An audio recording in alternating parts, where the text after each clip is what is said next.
इसलिए बीवी वालों होशियार हो जाओ।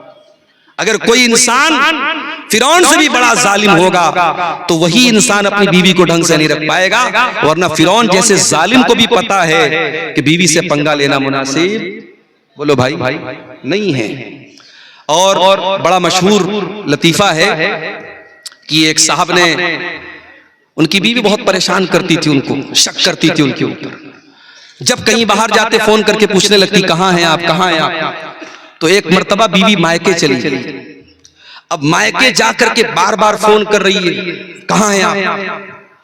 तो शौहर कह रहे हैं कि मैं घर पर हूं।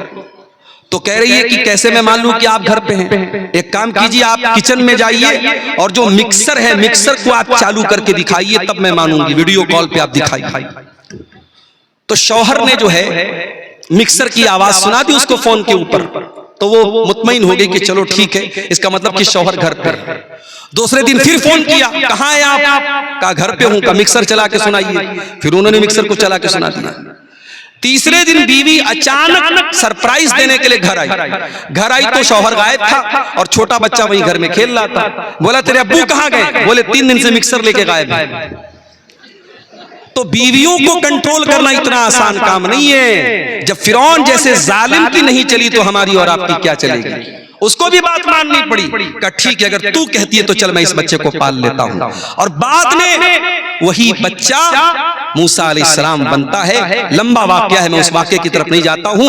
मूसा अलैहिस्सलाम जवान हुए और अल्लाह ताला ने उनको जिस्मानी एतबार से भी ताकतवर बनाया था।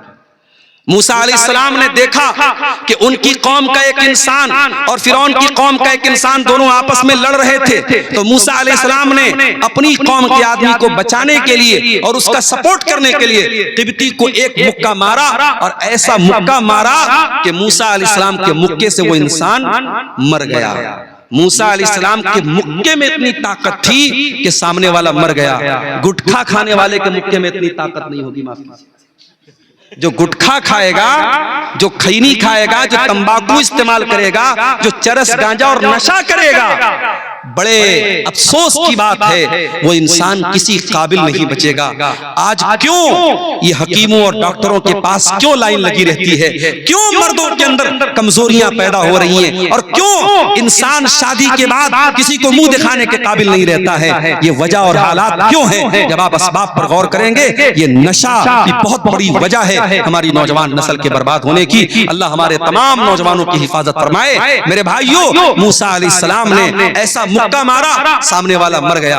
अब मूसा अलैहिस्सलाम वहां से अपनी जान बचा के, उनको ये डर हुआ कि कहीं मेरे खिलाफ मौत का फैसला ना आ जाए, वहां से अपनी जान बचा करके मूसा अलैहिस्सलाम मदियन पहुंचे। और जब मदियन पहुंचे तो वहां मूसा अलैहिस्सलाम एक पेड़ के नीचे बैठे हुए थे और वहीं पर एक कुआं था और कुएं के पास लंबी लाइन लगी थी, लोग अपनी अपनी बकरियों को पानी पिला रहे थे। मूसा अलैहिस्सलाम ने देखा कि 2 औरतें खड़ी हैं, 2 औरतें खड़ी हैं जो पीछे खड़ी हैं, लाइन से हट करके खड़ी हैं, मर्दों की लाइन से अलग खड़ी हैं। उनके हाथ में भी बकरियां हैं, वो अपनी बकरियों को पानी पिलाना चाहती हैं, मगर मर्दों की लाइन से अलग खड़ी हैं। मूसा अलैहिस्सलाम ने जाकर के पूछा, मा खतबुकुमा, क्या बात है, तुम लोग लाइन से अलग क्यों हो। कालता ला नुस्की ला नस्की हत्ता युस्दिर रिया। तो उन दोनों औरतों ने कहा कि हम अपने जानवरों को तब तक पानी नहीं पिलाएंगे जब तक ये तमाम मर्दों की लाइन खत्म न हो जाए। वह अबूना शैखुन कबीर, हमारा बाप बहुत बूढ़ा हो चुका है, मजबूरी में हमको ये काम करना पड़ रहा है। अच्छा, तो ये बात है। मूसा अलैहिस्सलाम ने दोनों लड़कियों की बकरी को लिया और ले जाकर के लाइन को चीरते हुए आगे बढ़े। बॉडी बिल्डर तो पहलवान तो थे ही, किसकी मजाल थी मूसा अलैहिस्सलाम को रोके आगे बढ़े और उनकी बकरियों को पानी पिलाया और पानी पिला करके उन औरतों के हवाले कर दिया। बस उनकी मदद करके चले आए। आज हमारा नौजवान तो किसी लड़की की मदद कर ले तो जब तक मोबाइल नंबर ना ले ले तब तक चैन से नहीं बैठे। यानी नेकी करके दरिया में डालने वाला रिवाज खत्म है आज के दौर में। मूसा अलैहिस्सलाम उन दोनों औरतों की मदद करते हैं और मदद करने के बाद आकर के पेड़ के नीचे बैठ जाते हैं और अल्लाह की बारगाह में दुआ करते हैं, रब्बि इन्नी लिमा अंज़लता इलैया मिन खैरिन फकीर। आय अल्लाह, मैं तेरा बंदा हूँ, तेरे करम का मोहताज हूँ। आय अल्लाह, तू खैर नाजिल फरमा दे, मैं तेरे खैर का मोहताज हूँ, तेरी भलाई का मोहताज हूँ।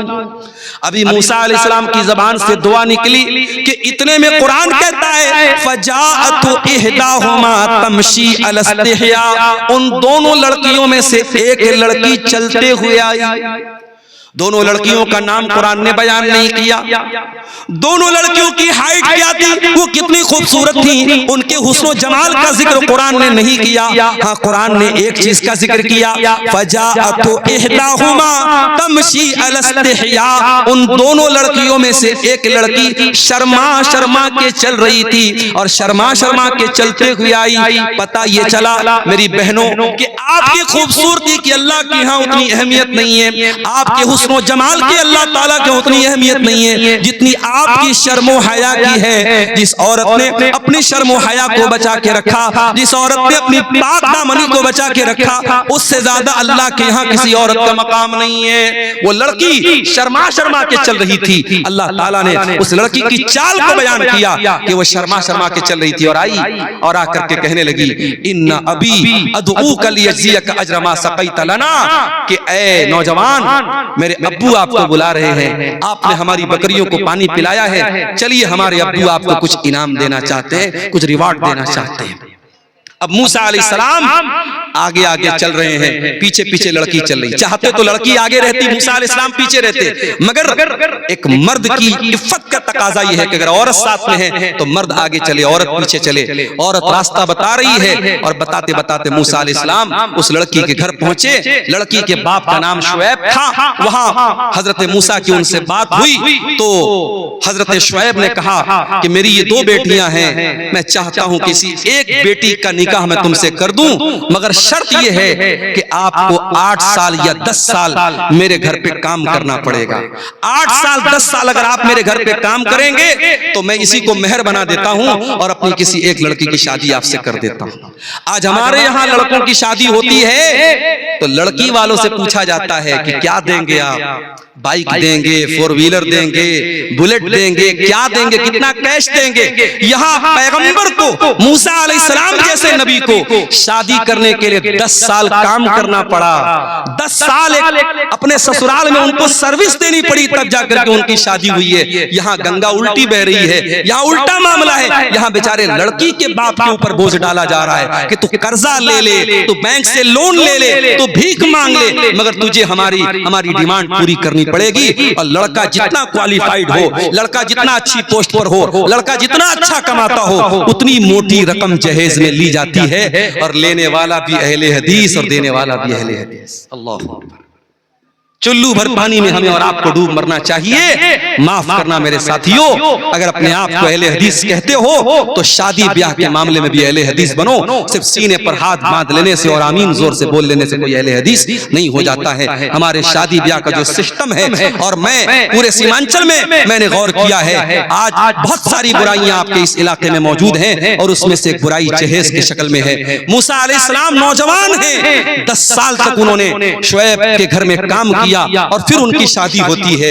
मेरे नौजवान साथियों, ये भी एक नौजवान थे जिन्होंने उन 2 लड़कियों की मदद की बगैर किसी मफाद के, और अल्लाह से दुआ की। अल्लाह ने उनकी बीवी का भी इंतजाम कर दिया, उनके लिए रहने का भी इंतजाम कर दिया। ये नौजवान थे जिनका जिक्र अल्लाह ने कुरान में किया है।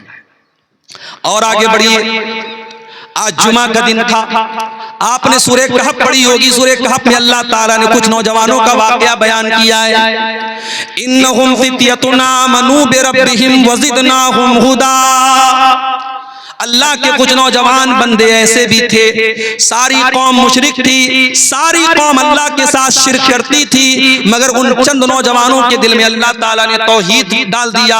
वो एक अल्लाह के ऊपर ईमान ले आए, तौहीद के रास्ते पर आ गए। और जब उनको ये पता चला कि अगर अपनी कौम को हम बताएंगे कि हम तौहीद पर चल रहे हैं, हमारी कौम के लोग हमारा जीना हराम कर देंगे, फ़अबू इलल कहफ़ी, तो उन नौजवानों ने एक पहाड़ की गुफा में जाकर के, गार में जाकर करके पनाह ले ली। वो अच्छे बाप की औलाद थे, बड़े बाप की औलाद थे, हवेलियों में रहते थे, महलों में रहते थे, लेकिन अपने ईमान को बचाने के लिए, अपनी तौहीद को बचाने के लिए उन नौजवानों ने अपने बाप का महल छोड़ दिया, अपनी माँ की हवेली छोड़ दी और पहाड़ की गुफा में जाकर के पनाह ले ली। और पहाड़ की गुफा में जाकर के 309 साल तक वो सोए रहे। अल्लाह ताला ने 309 साल तक उनको सुला के रखा। ये पूरा वाकया अल्लाह ताला ने बयान किया है। और एक चीज को अल्लाह ताला ने हाईलाइट किया है, इन्नहुम फित्यतुन आमनू बिरब्बिहिम, कि ये चंद नौजवान थे जिन्होंने इतना बड़ा कारनामा अंजाम दिया।